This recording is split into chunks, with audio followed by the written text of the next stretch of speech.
नमस्कार, मैं हूँ राजश्री त्रिवेदी और अब समय है प्रोग्राम लिटरेरी गुरु का। जी हाँ, हर शनिवार रात 9 बजे साहित्य की दुनिया के सितारे हमारे बीच होते हैं और तारों की ही तरह जगमगा जाता है हमारा स्टूडियो उनके व्यक्तित्व से, उनकी बातों से, उनके साथ से। She has a very pleasing personality and a very addictive smile. आप देश की जानी मानी साहित्यकार हैं, कई सम्मानों से नवाजी जा चुकी हैं और अपने शिक्षक पिता की तरह कश्मीर में हिंदी भाषा को बचाने के लिए अपने पिता की राह पर चल पड़ी हैं।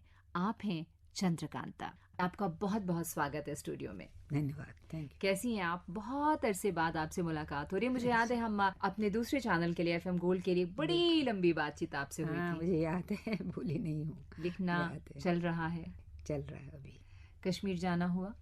काफी समय से नहीं गई, पर 2-3-4 साल पहले गई थी, क्योंकि मेरा बेटा कश्मीर में पैदा हुआ, पर वो रहा नहीं ज्यादा वहाँ। कश्मीर वैसे भी बड़ी सुंदर जगह है, बिल्कुल जन्नत। मेरी बहू अमरीकी है, तो जो 2 नन्हे बच्चे भी हैं उनके, तो वो देखना चाहते थे कश्मीर। अब कश्मीर में हमारा घर तो रहा नहीं, घर नहीं, कुछ नहीं, सब कुछ है, पर हम नेचुरली फोटोज वगैरह हैं, अच्छे होटल में रहे थे। बड़ा पसंद आया, बहू को तो बहुत ही पसंद आया, क्योंकि उनके लिए नई चीजें, झीलें वगैरह, झीलों की सैर की हमने काफी। कश्मीर में आपका जन्म हुआ और जैसा मैंने कहा कि जन्नत कहा जाता है संसार का। तो सबसे पहले हम आपके बचपन की तरफ जाएंगे, जहाँ आप पली बड़ी और अपने भाई बहनों से बिल्कुल अलग थी। 9-10 साल की बच्ची प्रकृति में क्या ढूंढती थी, क्या उसका लगाव था प्रकृति से, क्या नजर आता था, क्या बातें जो बहुत छूती थी आपको? पहले तो आपसे ये जानना चाहूंगी और फिर कश्मीर पे आपकी बहुत से उपन्यास हैं, कहानियां हैं, उसके बारे में भी। जीवन यात्रा है तो फिर बातचीत होती रहेगी। ये बताएं। जरूर। ये तो पता है आपको कि कश्मीर में मेरा जन्म स्थान है और मेरे पिता प्रोफेसर आरसी पंडित थे, मैथ्स के और अंग्रेजी साहित्य के बहुत बड़े विद्वान थे। जम्मू कश्मीर में उन्हें सभी जानते हैं। वो शेर कश्मीर थे, आप जानते होंगे, शेख मोहम्मद अब्दुल्ला, उनको भी उन्होंने पढ़ाया था, और करण सिंह है, उनको भी पढ़ाया। तो काफी वेटरन्स में माने जाते थे। आप जी।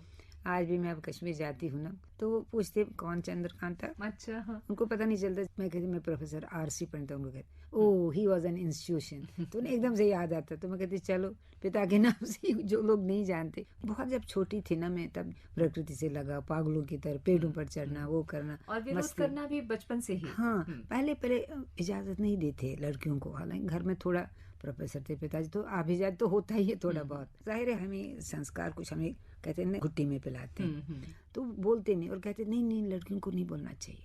जैसे मैं आपको एक उदाहरण बताऊं जी।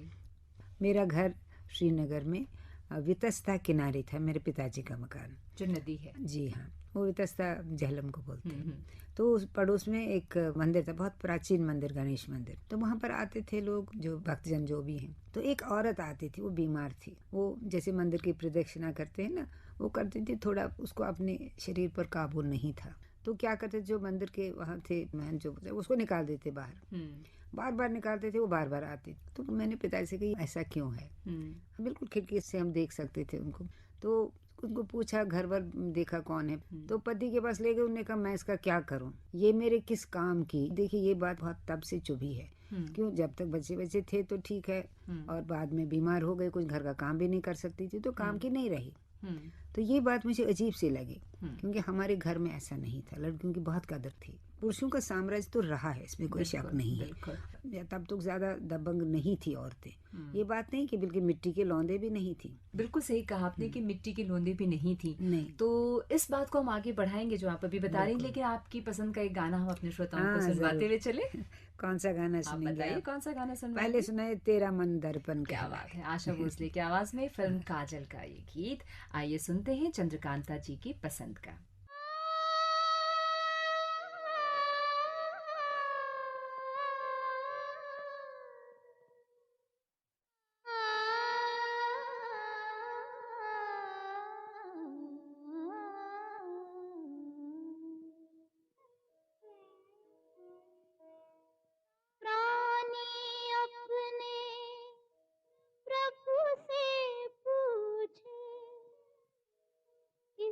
विधि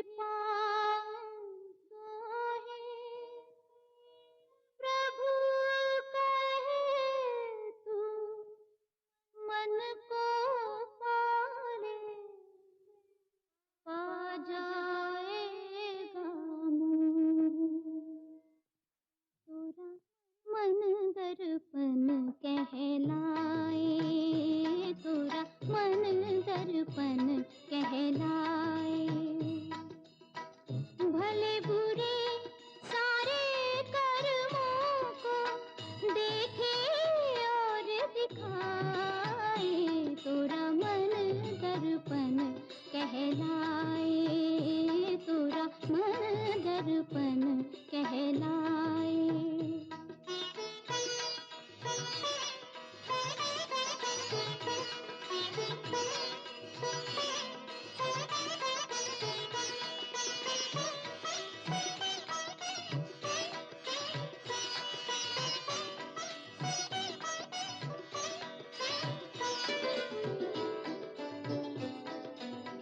मन ही देवता मन ही ईश्वर, मन से बड़ा न कोई। मन ही देवता मन ही ईश्वर, मन से बड़ा न कोई। मन उजियारा जब जब फैले, जग उजियारा होए। इस उजले दर्पण पर प्राणी, इस उजले दर्पण पर प्राणी भूल न जमने पाए, तोरा मन दर्पण कहलाए, तोरा मन दर्पण कहलाए। भले बुरे सारे कर्मों को देखे और दिखाए, तोरा मन दर्पण कहलाए, तोरा मन दर्पण कहलाए।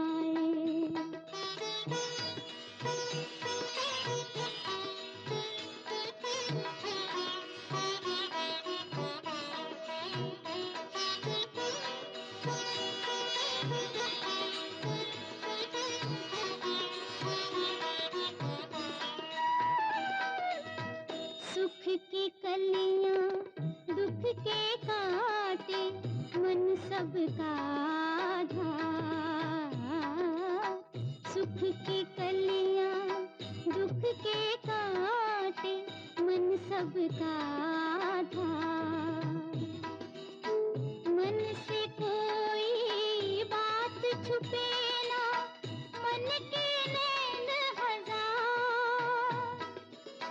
जग से चाहे भाग ले कोई, जग से चाहे भाग ले कोई, मन से भाग न पाए, तोरा मन दर्पण कहलाए, तोरा मन दर्पण कहलाए।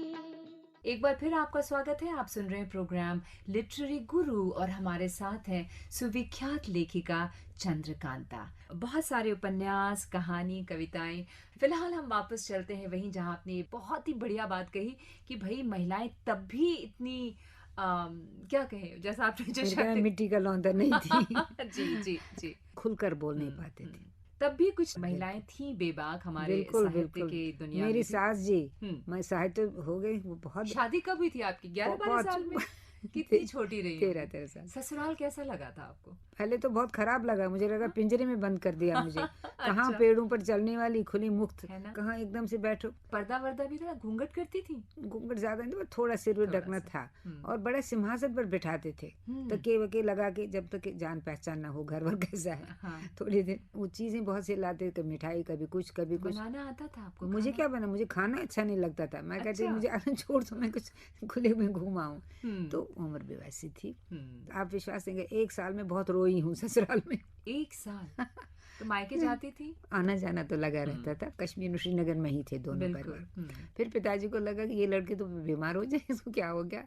तो फिर वो हमें 1 साल के लिए ने इजाजत ले ली हमारे इतनी ससुराल जल्दी में। शादी क्यों कर दी गई थी? इसका एक बहुत बड़ा कारण है। जी। बहुत कारण है कि हमारी माँ की मृत्यु बहुत जल्दी हो गई। आप बहुत छोटी थी उस समय। 6-7 साल की थी मैं। तो पिताजी ने 1-2 साल शादी तो नहीं की। फिर सब लोगों ने कहा कि भाई परिवार है तुम्हारे छोटे से, कौन संभालेगा। क्योंकि नौकर चाकरों के भरोसे तो पूरा परिवार नहीं रह सकता। वैसे अच्छी थी बेचारी, हमारी माता भी बुरी नहीं थी। शायद उनको लगा कि फॉस्टर मदर जो थी जो हाँ। जी। फिर पिताजी उम्र में भी बड़े हो रहे थे, तो उनको लगा कि कल मुझे कुछ होगा, यही शायद साइकोलॉजिकल कारण होगा, और क्या होगा इनका। तो ये मैंने पढ़ा है, कई जगह सुना भी आपके बारे में कि आप अपनी माता जी से बहुत अटैच थी। कोई भी बच्ची होती, बहुत सारी यादें हैं आपकी आपके माँ के साथ। बिल्कुल बिल्कुल। कुछ यादें मैं चाहूंगी कि आप शेयर करें। 3 बहनें थी, हम एक भाई, तो सभी छोटे छोटे थे। असल में हुआ क्या, भाई था हमारा 1 साल का, जब माँ ने जन्म दिया उसे, उसी दिन से वो बीमार हो गई।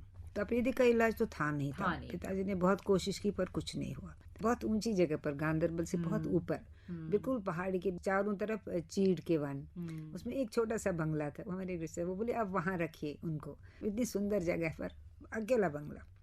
तो वहाँ क्या था, चीड़वन तो थे पर उसके साथ में बादाम होते ना, बड़े ठिंगने पेड़ होते हैं, बहुत सारे बादाम के पेड़ थे। तो मुझे तो बड़ी मस्ती आई, मैंने कही तो बड़ी सुंदर जगह है, मैं पेड़ों पर चढ़ती थी, वो करती थी जैसे मस्तियाँ बच्चे करते हैं। खैर माँ हमारे थे, वहाँ पर उसको रखा, सोचा ये ठीक हो जाएंगी। वहाँ पर क्या हुआ, एक ही घर था वहाँ पर नीचे थोड़ा, तो मेरी एक सहेली बन गई वहाँ। तो वो मुझे घर ले जाती, अखरोट वखरोट खिलाती थी, अपने हरे अखरोट होते ना, वो खोल के निकालते, बड़े मीठे होते हैं। तो उसने मुझे एक बार अखरोट खिलाया, मैंने, आप विश्वास नहीं करेंगे, उसने मुझे दिया खाने को, मैंने आधा सा खाया तो मुझे बड़ा मीठा लगा। तपेदिक में भूख भी नहीं होती, मेरी माँ कुछ खाती ही नहीं थी, भूखी नहीं थी। तो मैंने वो आधा अखरोट खाया, मुझे लगा ये तो बड़ा मीठा, माँ की भूख जरूर जाग जाएगी।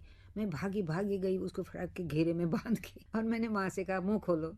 वो बेचारी थकी हुई सी थी, बीमार, तंग मत करो। मैंने कहा नहीं, मुंह खोलो, मजबूर जैसे बच्चे करे, तो मुंह खोला। मैंने उसको आधी झूठी थी, आधी खाई थी। पुकारती थी वो कलंदर बोलती थी। कलंदर उसका तो मस्त है। तो मैंने मुंह में दिया उसको, उसने खाया तो उसकी मुंह पर चमक बोली, अरे बड़े मीठे हैं, कहाँ से लाई, भूल नहीं पाती हूँ ये बात। कहाँ वो बीमार, थकी थकी, मुझे कुछ नहीं चाहिए। मैंने भी जरा उसमें आई ना, मैं, हाँ अब ढूंढ लो, कहीं नहीं मिलने वाली ऐसी। और हुआ भी, पिताजी ने बहुत कोशिश की, वो नहीं, वैसे नहीं है। क्या था उनमें, मैं आज सोच रही हूँ, कुछ ऐसा तो नहीं था खास मैंने डाला, पता नहीं क्या था। ये आज भी मुझे बात याद आती है। बहुत सारी कहानियां हैं, हम आपसे सुनेंगे, और आपकी ही पसंद का ये गाना अब अपने श्रोताओं को सुनवा देते हैं। अजीब दास्ता है ये, कहाँ शुरू कहाँ खत्म। मुझे बहुत पसंद है ये गाना। बिल्कुल, चलिए सुनते हैं। अजीब दास्ता है ये, कहाँ शुरू कहाँ खत्म, ये मंजिलें हैं कौन सी, न वो समझ सके न हम।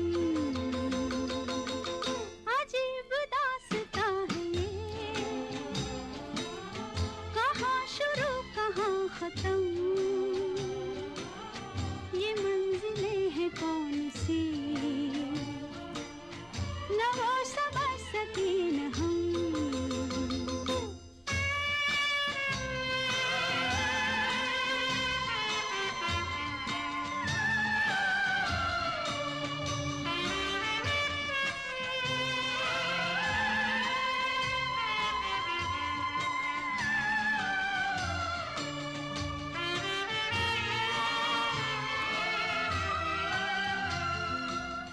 ये रोशनी के साथ क्यों धुआं उठा चिराग से, ये रोशनी के साथ क्यों धुआं उठा चिराग से, ये ख्वाब देखती हूँ मैं कि जब पड़ी हूँ ख्वाब से। अजीब दास्ता है ये, कहाँ शुरू कहाँ खत्म, ये मंजिलें हैं कौन सी, न वो समझ सके न हम। 102.6 FM रेनबो की खास पेशकश, आप सुन रहे हैं लिटरेरी गुरु।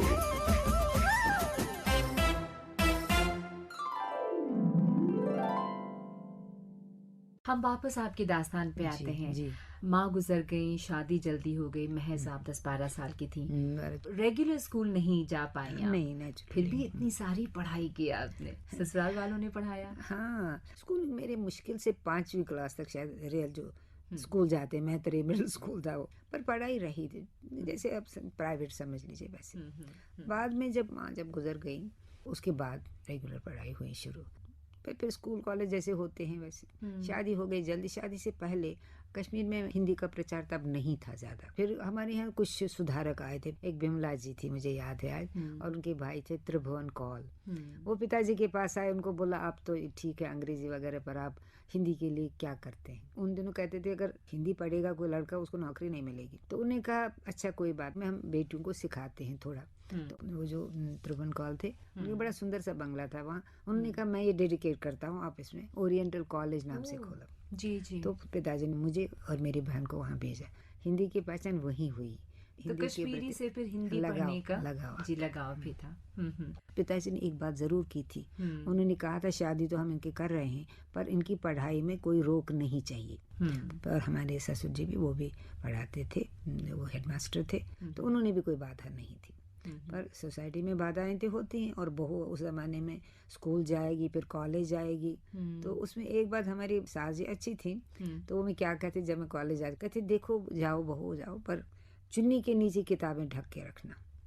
अब ये सोचिए, तभी मैंने कहा ठीक है रखती हूँ, कोई बात नहीं। वहाँ से जाती थी, फिर कॉलेज में अपनी मस्ती करती थी, पर घर में थोड़ा देखना। आपके साथ जो आपकी सहपाठी थी, जो लड़कियां थी जो आपके साथ कॉलेज में पढ़ती थी, मुझे यकीन है कि उन सब की शादी नहीं हुई थी और आप एक शादीशुदा थी। कभी आपको लगा कि बहुत जल्दी सब कुछ हो गया? एक जो एक उन्मुक्त होता है भाव, एक बंधन मुक्त जो होता है, तो और उस वक्त हम दूसरे तरीके से सोचते हैं, नजरिया जो होता है हमारा, एक आकर्षण होता है लोगों के प्रति। कभी आपको ऐसा लगा?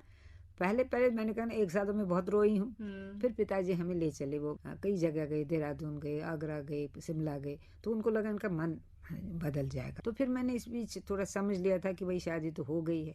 तो साल बाद फिर हम आए, फिर पढ़ाई शुरू हो गई। हाँ, कॉलेज में मुझे समझाया खुद को, ये कहा कि भाई अब शादी तो हो गई, पढ़ाई तुम्हारी बदस्तूर जाएगी, उसमें कोई अवरोध नहीं आएगा, और आया भी नहीं।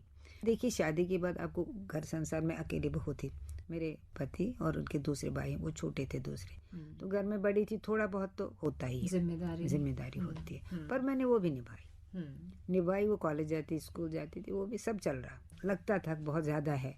मैं एक बात आपको बताऊंगी, वो शायद इसके पीछे ये कारण था। जब हम शिमला गए, मैंने कहा ना शादी के बाद साल भर बाद, तो वहाँ पर एक प्रोफेसर ऑफ मिनिस्ट्री, पता नहीं क्या थे, मेरे भाई साहब वहाँ थे, उनके फ्रेंड थे वो। एक बार वो घर आए तो मैंने भी अपना हाथ दिखाया। अच्छा, यकीन करती थी इस पे? मुझे लगा देखो क्या कहते, उस वक्त वो उम्र भी ऐसी होती है। तो उसने पास तो बहुत ठीक बताया, जैसे हमारी माँ की मृत्यु वगैरह जानते नहीं थे वो, पर मैंने सोचा भविष्य भी कुछ अच्छा बताएंगे। तो बोलते थे तुम्हारे हाथ में तो लकीर ही नहीं है विद्या की। मुझे बड़ा गुस्सा आया, थी तो 15 साल की तब तक हो गई थी। मैंने कहा मैं नहीं जानती मुझे विद्या आएगी कि नहीं, पर ये तो जरूर बताऊंगी, कम से कम MA करके तो दिखाऊंगी। क्या बात। और उस वक्त मेरे भाई साहब वो सब बोले अरे ये बच्चे इसको कुछ पता नहीं। वो कहते हैं ना अगर आपकी दृढ़ इच्छा शक्ति, वो बोले फिर नहीं है, पर अगर आपकी इच्छा शक्ति है आप हाथ की लकीरें बदल सकती हैं। और आपने बदला भी, बिल्कुल बदला। इतनी कम उम्र में शादी, जिम्मेदारी, लेकिन फिर भी इतनी सारी पढ़ाई, और जैसा आपने कहा कि बस एक विल था, और ये इच्छा शक्ति अगर बहुत स्ट्रांग हो तो आप बिल्कुल वो पा सकते हैं। चलिए इस मोड़ पर आपके पसंद का और दूसरा गाना सुनते हैं। कौन सा गाना सुनेंगे? आप बताएं अपनी पसंद का। एक है गाना जो मुझे पसंद है, कहीं दूर जब दिन ढल जाए। बहुत सुंदर गीत और बड़ा पोइटिक सा गाना है, ये बहुत कवितात्मक लगता है ये। चलिए सुनते हैं इसको। कहीं दूर जब दिन ढल जाए, सांझ की दुल्हन बदन चुराए, चुपके से आए। कहीं दूर जब दिन ढल जाए, सांझ की दुल्हन बदन चुराए, चुपके से आए। मेरे ख्यालों के आंगन में कोई सपनों के दीप जलाए, दीप जलाए। कहीं दूर जब दिन ढल जाए, सांझ की दुल्हन बदन चुराए, चुपके से आए।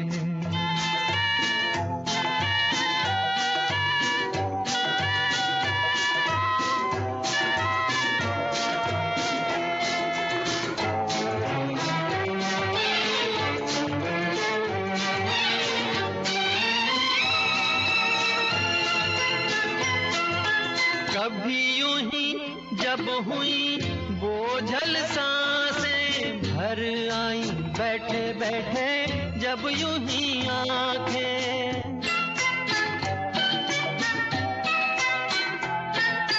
कभी यूं ही जब हुई बोझल सांसें भर आई बैठे बैठे जब यूं ही आंखें, तभी मचल के प्यार से चल के छुए कोई मुझे पर नजर न आए, नजर न आए। कहीं दूर जब दिन ढल जाए सांझ की दुल्हन बदन चुराए चुपके से आए।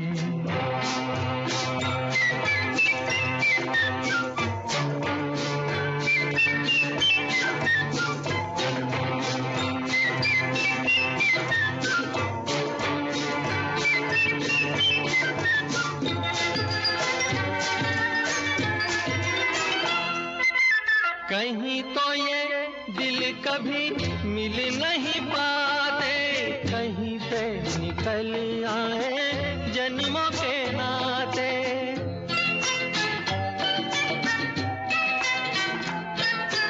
कहीं तो ये दिल कभी मिल नहीं पाते, कहीं से निकल आए जन्मों के नाते। है मीठी उलझन गैरी अपना मन अपना ही होके सहे दर्द पर आए, दर्द पर आए। कहीं दूर जब दिन ढल जाए सांझ की दुल्हन बदन चुराए चुपके से आए। आप सुन रहे हैं प्रोग्राम लिटरेरी गुरु एफएम रेनबो 102.6 मेगाहर्ट्ज पर, और आज जो हमारी गेस्ट है, हमारी मेहमान हैं, वो हैं जानी मानी लेखिका साहित्यकार चंद्रकांता जी। साहित्य संसार कब गढ़ना शुरू किया? पढ़ाई लिखाई जी, सब हो रही जी। है साथ ही साथ, क्योंकि प्रकृति से लगाव तो बहुत शुरू से था, बिल्कुल, बिल्कुल। है ना? तो कहानियों के पात्र कहाँ से चुनती हैं? देखिए, शुरू में तो मुझे पता नहीं था मैं लेखिका बनूंगी या करूंगी। पहले ये मैं जरूर बताती हूँ मेरा भीतर से लेखक का जन्म कहाँ से हुआ। मेरी माँ जब गुजर गई, मैंने ये कहना चाहती हूँ, तब मैं बिल्कुल नहीं रोई, स्तब्ध हो गई, विश्वास नहीं कर पाई कि माँ गुजर जाएगी। बाकी लोग रोते थे, मैंने रोई। तो सब लोग बोलते इसको क्या हो गया, रोती भी नहीं। पर मुझे लगा वो दुख जम गया मेरे अंदर। मैं सोच ही नहीं सकती ये माँ मर भी सकती है। तो 4-5 साल बाद जब मुझे थोड़ी सी समझ आई हिंदी में लिखने की ना, तो मैंने एक छोटी सी कविता लिखी, 4 पंक्ति। भर आता जब ये माना मन, तब मिटती, थोड़ा सा भाषा कुछ अटपटी है पर उस वक्त ज्यादा ज्ञान था नहीं था। भर आता जब ये माना मन, तब मिटते घाव सजग होकर, कुछ पीड़ा सी देते मन को, पलकें भीगी भीगी होकर दिखलाती अपना पागलपन। ये मुझे लगा, और विश्वास करो मैं इतना रोई, खुद दुख एकदम से फूट पड़ा।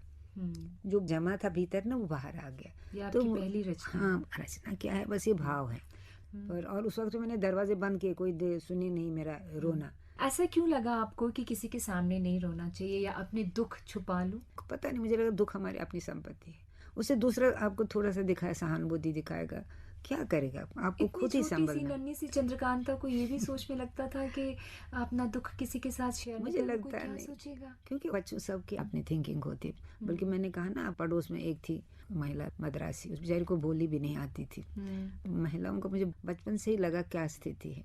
खैर, उसको एक बच्चा भी था, बड़ा कृष्ण भगवान जैसा बच्चा था।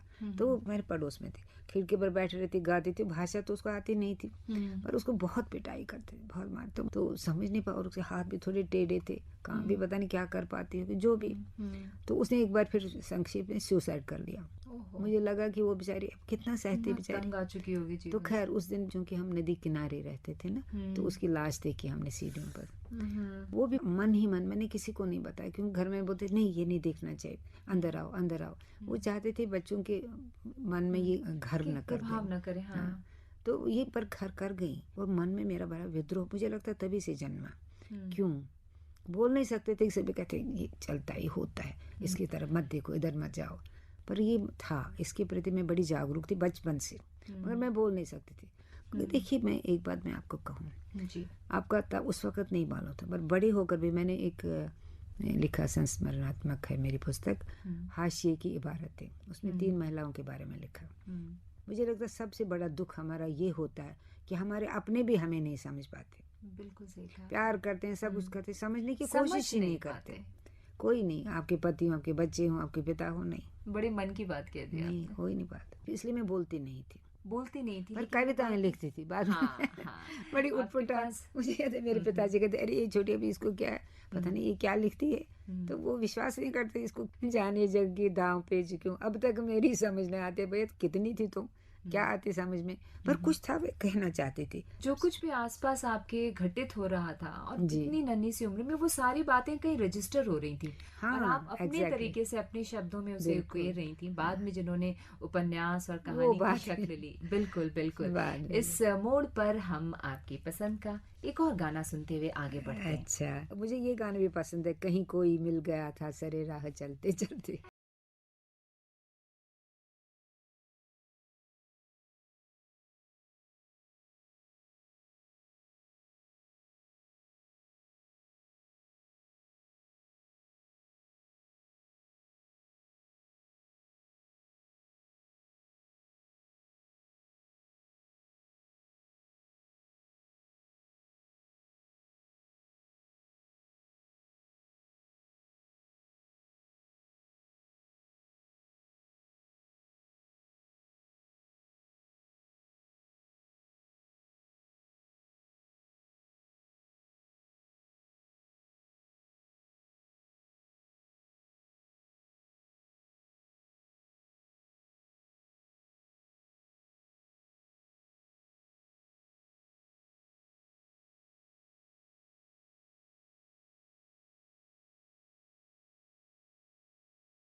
सुन रहे प्रोग्राम लिटरेरी गुरु और हमारे साथ है सुविख्यात लेखिका साहित्यकार चंद्रकांता। मैं हूं आपके साथ राजश्री और अब हम आगे बढ़ते हैं।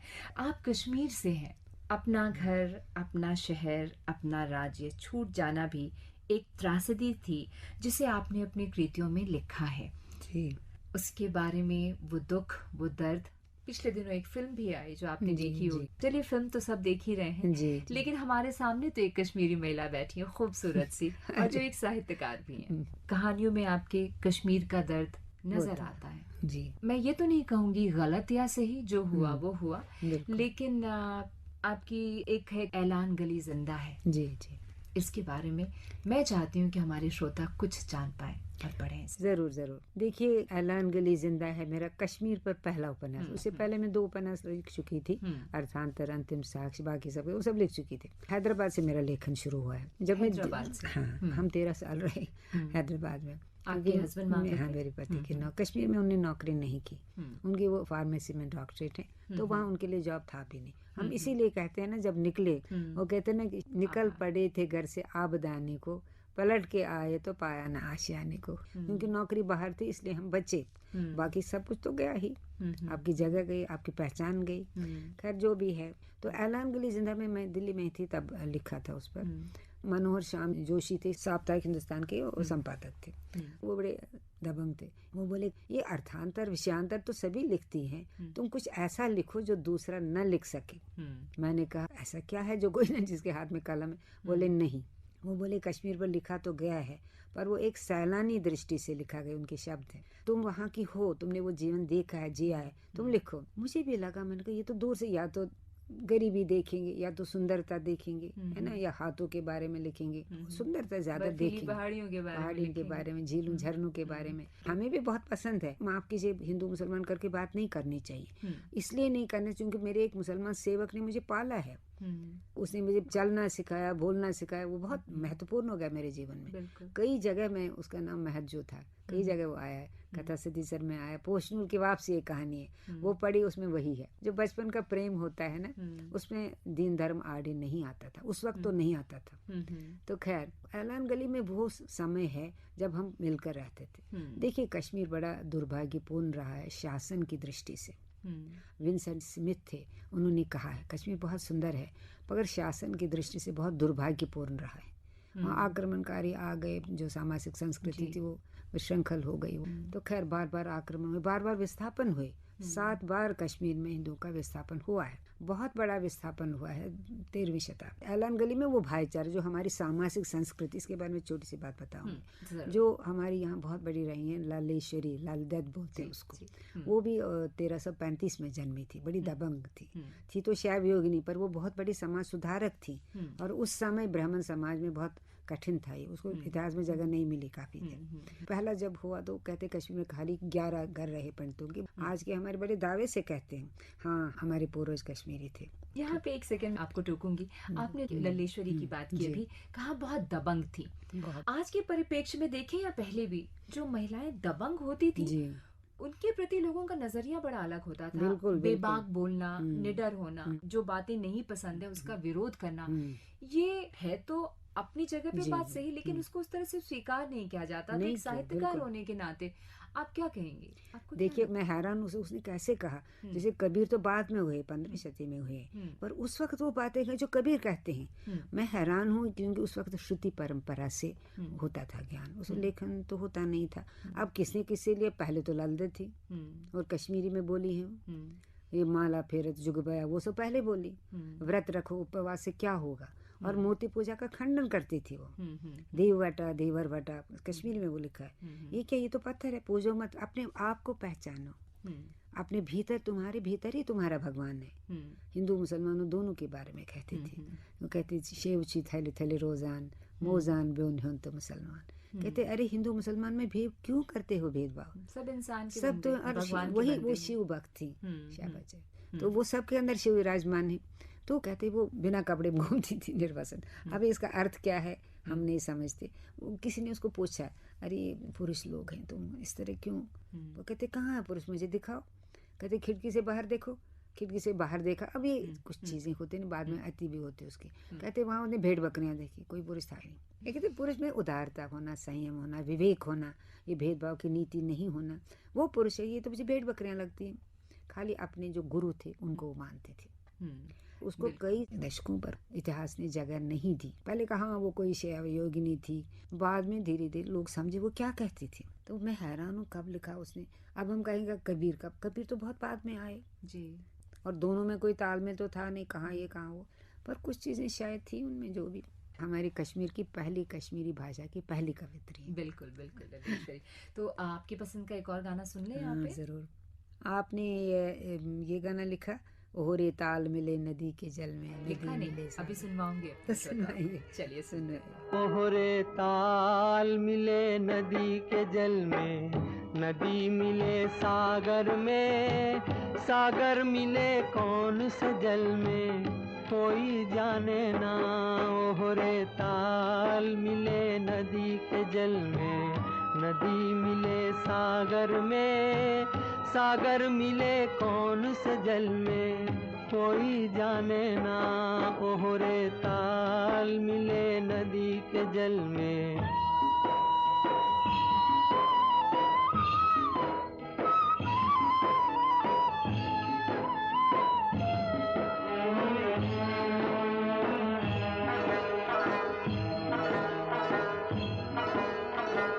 सूरज को धरती तर से, धरती को चंद्रमा, धरती को चंद्रमा, पानी में सीप जैसे प्यासी हर आत्मा, प्यासी हर आत्मा। ओ मितवारे पानी में सीप जैसे प्यासी हर आत्मा, बूंद छुपी किस बादल में, कोई जाने ना। ओहरे ताल मिले नदी के जल में, नदी मिले सागर में, सागर मिले कौन से जल में, कोई जाने ना। ओहरे ताल मिले नदी के जल में।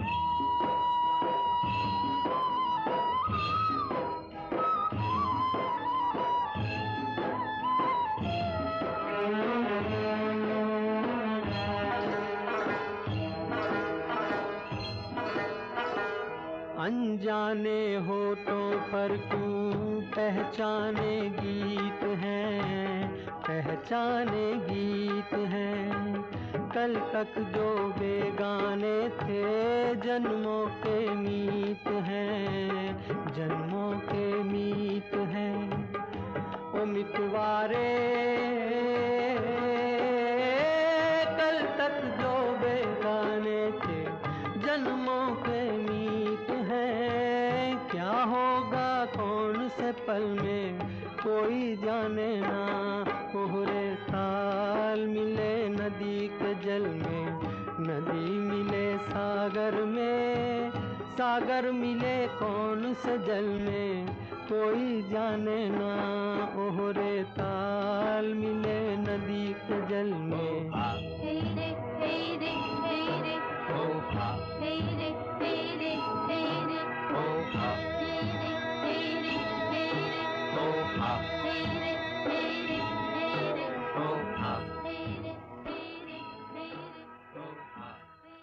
आप सुन रहे हैं प्रोग्राम लिटरेरी गुरु और हमारे साथ हैं चंद्रकांता जी। आपने कहानियां लिखी, प्रेम कहानियां लिखी, आंचलिक कहानियां गाने भी लिखी, लिखी। बहुत कुछ, कविता संग्रह, उपन्यास और ऑफ कोर्स बहुत सारे आलेख भी।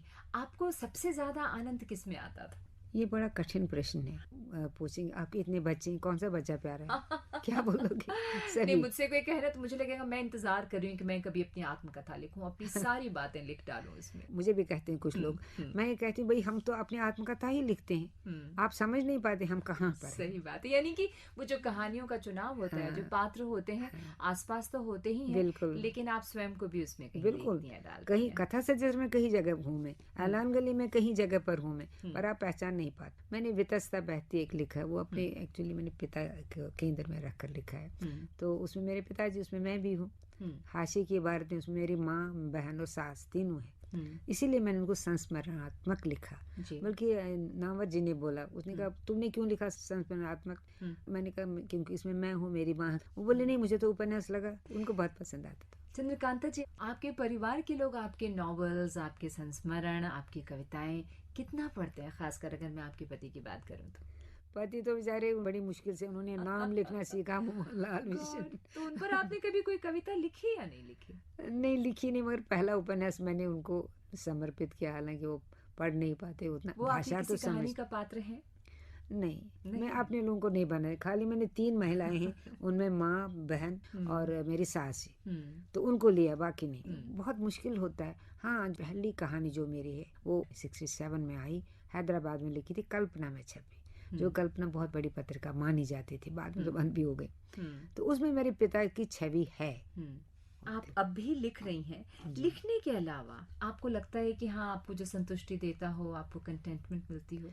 देखिए, पहले मैंने बहुत सी चीज़ें आजमाई, सितार सीखा, हारमोनियम सीखा, बांसुरी सीखा, मन करता था बहुत कुछ करूं, पर बाद में मुझे लगा सब कुछ आप नहीं सीख सकते एक साथ। अगर देखिए 2 साल मैंने सीखा, उसमें मेरे पास सर्टिफिकेट भी है सितार की। तो बजाती हैं या नहीं? अब कहाँ, भूल गए, अब इतना ज़माना को छोड़े हुए। तो खैर, जब मैं हैदराबाद पिलानी में MA वगैरह करके मैं 2 साल पढ़ाया, तो वहाँ नौकरी भी की, पर हैदराबाद में मैंने नौकरी नहीं की, क्योंकि मुझे लगा फिर नौकरी में वही होगा। मुझे लिखने का तो था, कविताएं लिखती थी, कोई उपन्यास वगैरह नहीं लिखी, कहानी भी नहीं लिखी। खोया है सभी ने कुछ न कुछ, तो तसल्ली है या नियति? भूलना होगा मुझे भी, पीछा करती पुकारें। कौन पत्थर बनना चाहता है, लेकिन वो जो बतियाने आते हैं वक्त बेवक्त, वो नई उम्र के बेकायदा तकाजे, बादामी बोरों तले महकते वादे, वो छुपम छुप्पी में उमकते ज्वार। झुड़क देती हूँ, परे हटो, बहता हुआ ये अतीत राग, मुझे आगे बढ़ने दो। बहुत ही खूबसूरत कविता है आपकी ये, भूलने के विरुद्ध, जिसे अभी अभी मैंने अपने श्रोताओं को सुनाया है। जी, बहुत सी ऐसी बातें होती हैं हम जिसे भूलना सचमुच नहीं चाहते, है ना? बिल्कुल बिल्कुल। क्या कहेंगे आप? भूल सकते नहीं, आप कोशिश भी करो तभी नहीं, क्योंकि कुछ चीजें ऐसी होती है ना, वो कहते हैं जन्मनाल के साथ गड़ी होती है। और एक बात मैं ये भी मानती हूँ, देखिए कश्मीर में 25 साल रही और उससे ज़्यादा देर में भारत के विभिन्न प्रदेशों में रही। मैं अपने को भारतीय मानती हूँ, पर जब मुझे कोई पूछता आप कहाँ से, मैं कहती हूँ मैं भारतीय हूँ। वो तो ठीक है, पर कहाँ से? गुड़गांव से हैं। मैं कहती हूँ गुड़गांव में रहते, असल में कहाँ से? अल्टीमेटली मुझे बोलना पड़ता है मैं कश्मीर से हूँ। ओ, विस्थापित कश्मीरी, बताओ क्या बोलेंगे? हम भारतीय हैं, इसमें कोई शक नहीं। एक संस्कृति विशिष्ट है जिसमें हम पले बड़े हैं। बोलना बहुत कठिन होता है, आपकी स्मृतियाँ ही नहीं है, मुझे लगता है आपके वजूद के साथ जुड़ी है ये। अगर आप अपने आप चले जाते तो कोई बात नहीं, आपको निकाला गया ये कह के यू डोंट बिलोंग हियर, अब नहीं जा सकते। ये बहुत लज्जा की बात भी है पूरे राष्ट्र के लिए, मानते भी हैं लोग, और कितने तकलीफ सही लोगों ने। अपनी जमीन, अपने घर से जो जुड़ाव होता है ना, वो भूलते नहीं। बिल्कुल। यहाँ पर आपके पसंद का एक गाना फिर मुझे लगता है कि हमें अपने लिसनर्स को सुनवा ही देना चाहिए। जो सैनिक हमारे हैं अपने घर बार से दूर, अब हमेशा मृत्यु के सीमाओं पे बैठे हैं, उनके लिए मैं चाहती हूँ आप एक गीत रखें। वो लता जी की आवाज का ही होगा, मुझे पता है। मेरे वतन के लोगों, ये भी मैंने सुना से नेहरू की आंखों में आंसू आए थे, पढ़कर है भी वो बात। चलिए उनकी श्रद्धांजलि समझ लीजिए उनके लिए। चलिए सुनते हैं।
मेरे वतन के लोगों, जरा आँख में भर लो पानी, जो शहीद हुए हैं उनकी जरा याद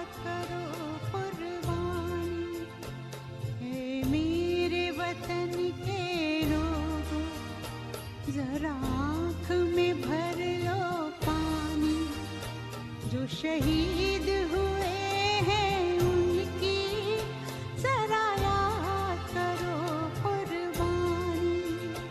तुम भूल न जाओ उनको, इसलिए सुनो ये कहानी, जो शहीद हुए हैं उनकी जरा याद करो कुर्बानी।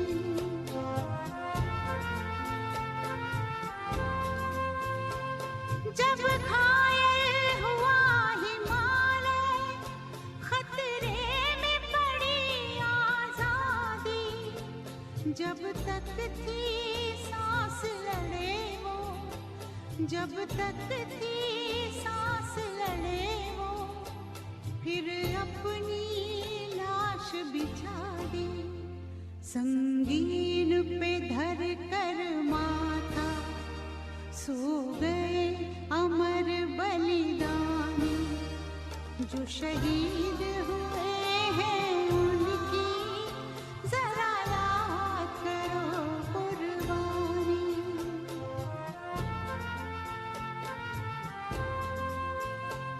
जब देश में थी दिवाली, वो खेल रहे थे होली, जब हम बैठे थे घरों में, जब हम बैठे थे घरों में, वो झेल रहे थे गोली, थे धन्य जवान वो अपने, थी धन्य वो उनकी जवानी, जो शहीद हुए हैं उनकी जरा याद करो कुर्बानी।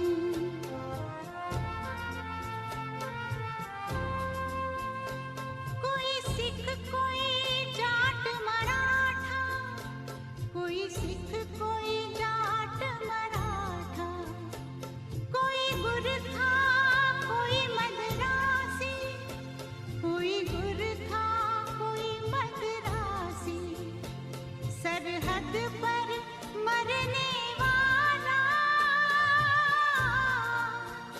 सरहद पर मरने वाला, हर वीर था भारतवासी, जो खून गिरा पर्वत पर, वो खून था हिंदुस्तानी, जो शहीद हुए हैं उनकी जरा याद करो कुर्बानी।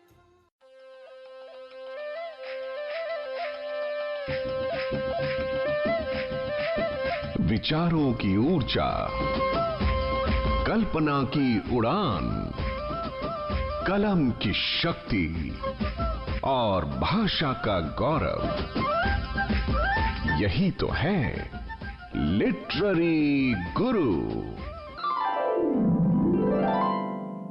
समय अश्व बेलगाम, बस आपकी बिल्कुल नई नई ताजा तरीन बिल्कुल उपन्यास, उसके जी, बारे में जी, बताएं। जी। अभी भी हाल में ही आया बिल्कुल। राजकमल प्रकाशन से। ये कथा सतीसर से आगे की कहानी, जो लोग वहाँ से विस्थापित होकर आए, दिल्ली आ गए, बम्बई, कहीं भी आए, रोजी रोटी की तलाश में आए, तो किस तरह रुके, क्या हुआ, किन स्थितियों का सामना किया, उसमें दुख भी है, तकलीफ भी है, पर आगे बढ़ने का हौसला भी है, क्योंकि अब आप कितना पीछे जाएंगे। तो बच्चे बड़े हो गए, नौकरियां करने लगे, 32 साल हो गए, 32 साल में नए बच्चे पैदा हुए, रोजी रोटी की तलाश में देश विदेश गए, तो बड़ी स्थिति अजीब सी है अभी। उसमें विस्थापन है, देखिए माँ बाप और बच्चों का, वो भी विस्थापन है। आप एक जगह से दूसरी जगह जाते, वो भी है। पति पत्नी के बीच में जो बढ़ रहा है आजकल विस्थापन, वो भी है। समय के अनुरूप, तभी मैंने इसका नाम रखा है समय अश्व बेलगाम। बहुत खूबसूरत नाम है। उसके लगाम नहीं दे सकते आप, पर मैंने थोड़ा पॉजिटिव सोच लिया इसमें, क्योंकि देखिए जीना महत्वपूर्ण है। बस यही मैं कहना चाहती हूँ हर हाल में। इसका अंतिम परिच्छेद है चरैवेति चरैवेति, आगे बढ़ो। कितना दुख है, तकलीफ है, पर आगे बढ़ना जरूरी। मेरा यही सोचना है। चंद्रकांता जी, बच्चे हैं, एक बेटा है, आपने बताया आपकी बहू जो है वो अमरीकी है, बेटी है एक। आपकी जो बहू है वो कितना आपके परिवार में मिल पाई? वेस्टर्न वर्ल्ड है वो बिल्कुल। बहुत अलग है हमारी अलग दुनिया है, से। इसमें कोई शक नहीं। हम्म, पर एक बात है, मिशेल है मेरी बहू है। मिशेल नाम है, हाँ। वो एडजस्ट करने की कोशिश करेगी नेचुरली, पर हम उम्मीद नहीं करते कि बिल्कुल हिंदुस्तानी बने, वो होता नहीं। और हम मानते हैं हर एक को अपना स्पेस तो देना ही है, तो इसलिए हम खुश भी रहते हैं। और वो कोशिश करते, बल्कि वो हिंदी पढ़ने की कोशिश करते। कई सालों से बर्कले में यूनिवर्सिटी है, वहाँ से क्लासेस ले रही है। मेरी पोती वो भी लैंग्वेजेस में इंटरेस्ट रखती है, तो वो भी कहते उसने वर्ल्ड लैंग्वेजेस, वो कहते हैं उसमें हिंदी भी लूंगी। मैंने कहा हिंदी कैसे करेगी इतनी? वो बहुत खुश है, कहती मेरी दीमा वो लिखती है, वो बड़ी शौक है, छोटी मोटी कहानियां भी लिखती है, अंग्रेजी में लिखती है। तो उसका मन है, मगर पता नहीं वो पढ़ पाएगी मुझे क्या, पर वो कोशिश कर रही है। और बिटिया क्या करती है वो? मेरी बेटी है ना, वो यहाँ दिल्ली यूनिवर्सिटी से ही है। उसने यहाँ एमएससी वगैरह किया था, फिशरीज में किया था। उनके पति पहले मर्चेंट नेवी में थे, विजेंद्र कौल, तो बाद में उन्होंने छोड़ के और काम करते हैं वो। और बेटी भी वो बढ़ाती थी, फिर उसने अर्ली रिटायरमेंट ले लिया। उसने कहा मैं कुछ और काम करना अपना, तो वो अपने व्यस्त रहती है। कविताएं मैंने पूछा कि आपने कुछ लिखा डॉक्टर साहब पर, तो आपने कहा नहीं, वो पढ़ते भी नहीं है, आप उन पर लिखती भी नहीं है। आपके हस्बैंड 3-4 साल के लिए बाहर थे, पीएचडी कर रहे थे, जर्मनी में जी। तो इतने सालों तक आप अकेली थी? हाँ, अकेली मतलब पति तो दूर थे, इसमें कोई शक नहीं। और जब वो वापस आए तो हाँ, इतने दिनों के बाद क्या लगा आपको? क्या वो महसूस तो किया आपने? होता है, अच्छा लगा जाहिर है। कुछ गावा के नहीं सुनाया अरे उनको? वो नया वो लाए थे टेप, उन दिनों वो ग्रुंडिश टेप रिकॉर्डर होता था, बड़ा मोटा सा। तो बोले इसमें कुछ गाओ, तो मैं क्या गाऊं। गला तो इतना ग्रेट तो नहीं था, पर वो मैंने कहा, वो कुछ लाइनें मैंने सुनाई।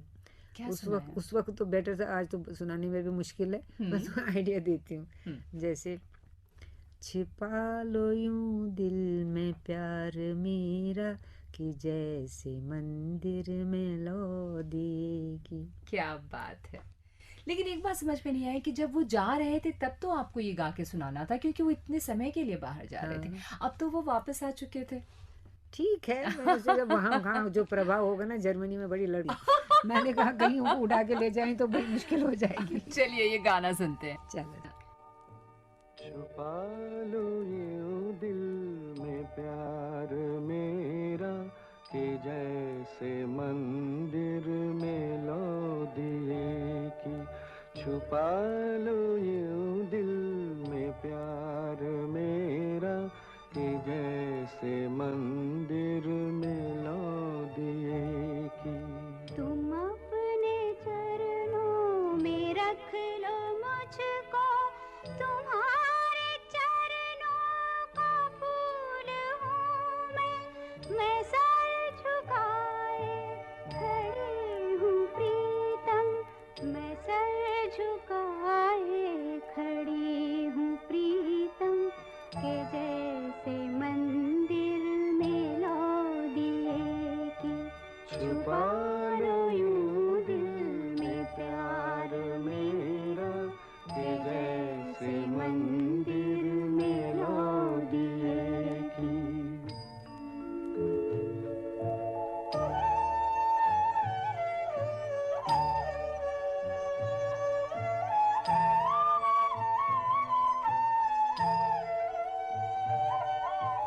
ये सच है जीना था पाप तुम बिन, ये पाप मैंने किया है अब तक, मगर है मन में छवि तुम्हारी, मगर है मन में छवि तुम्हारी, कि जैसे मंदिर में लो दिए की। छुपा लो यूं दिल में प्यार मेरा, कि जैसे मंदिर में लो दिए। आप सुन रहे हैं प्रोग्राम लिटरेरी गुरु और हमारे साथ हैं चंद्रकांता जी। नया क्या लिख रही हैं आप? नया मैं अभी एक संस्मरण का आ गई किताब आ रही, वो भी जल्दी आ रही है। वो मैंने कुछ बड़े राइटर्स में लिखी जिनसे मेरा थोड़ा संपर्क रहा है। और दूसरा मैं लिख रही हूँ यात्रा संस्मरण, वो भी अब जल्दी आएगा, आई होप सो। कहाँ कहाँ यात्राएं की आपने? देश विदेश में कहीं की, बल्कि मैंने देश की ज़्यादा नहीं कि विदेश में गई, कैलिफोर्निया, क्योंकि बेटा मेरा कैलिफोर्निया में है, तो वहाँ पर योसेमिटी एक बड़ी सुंदर सी जगह है, तो वहाँ का लिखा मैंने। ये सैन फ्रांसिस्को में कुछ जो जहाँ कुछ घटा, जहाँ लगा मेरा जी इसके साथ, वहाँ के बारे में है। तो ऐसे संस्मरण है। मैंने उसका नाम क्या रखा, जहाँ जहाँ कदम पड़े, क्योंकि कदम वहाँ भी पड़े यहाँ भी पड़े, देश विदेश का भाग जो है। यात्रा संस्मरण है। हाँ, तो ये सब किताबें कब आएंगी? वो एक आध हफ्ते में आगे तैयार है वो संस्मरण। उसमें काफ़ी बड़े हैं, दिनेश नंदीडाल में आगे हैं, सुनीता जैन, पद्मा सचदेव, काफ़ी लोग हैं जिनसे मैं बहुत करीब रही हूँ। आपने कहा कि आप बड़े बड़े साहित्यकारों पे जिनसे आप पढ़ी हैं या जिनके संपर्क में आप रही हैं, तो आपको किसने प्रभावित? देखिए ये तो कठिन है, क्योंकि मैं बहुत पढ़ती थी, पर कुछ कृतियां हैं जो आपको याद रह जाती हैं। विदेशों में मुझे याद है, वो अफ्रीकी लेखिका है टॉनी मॉरिसन, उसकी एक किताब बहुत सुंदर लिखती है, उसकी है द ब्लूएस्ट आइज। बहुत इतना आप भूल नहीं सकते, आपके मन में खुद जाती है वो। अपने देश में तो अपने बड़े राइटर्स हैं, मैं सबको पसंद करती हूँ, पर एक नाम मुश्किल है। इन्फ्लुएंस। अच्छा। जैसे भीष्म साहनी, वो इसकी किस लिए पहचाने जाते हैं, तमस के लिए, पर मुझे उनके मैया दास की माड़ी ज़्यादा पसंद आती है। अपने साथ के लोग भी बहुत अच्छा लिखते हैं, नए लोग बहुत अच्छा लिखते हैं। आप और लिखती रहें और हमें आपको पढ़ने का और मौका मिलता रहे। बहुत सारी शुभकामनाएं चंद्रकांता जी, और बहुत बहुत शुक्रिया स्टूडियो में आने के लिए, हमसे इतनी सारी बातें करने के लिए। बहुत बहुत शुक्रिया, अच्छा लगा बात करके आपसे। Thank you. नमस्कार।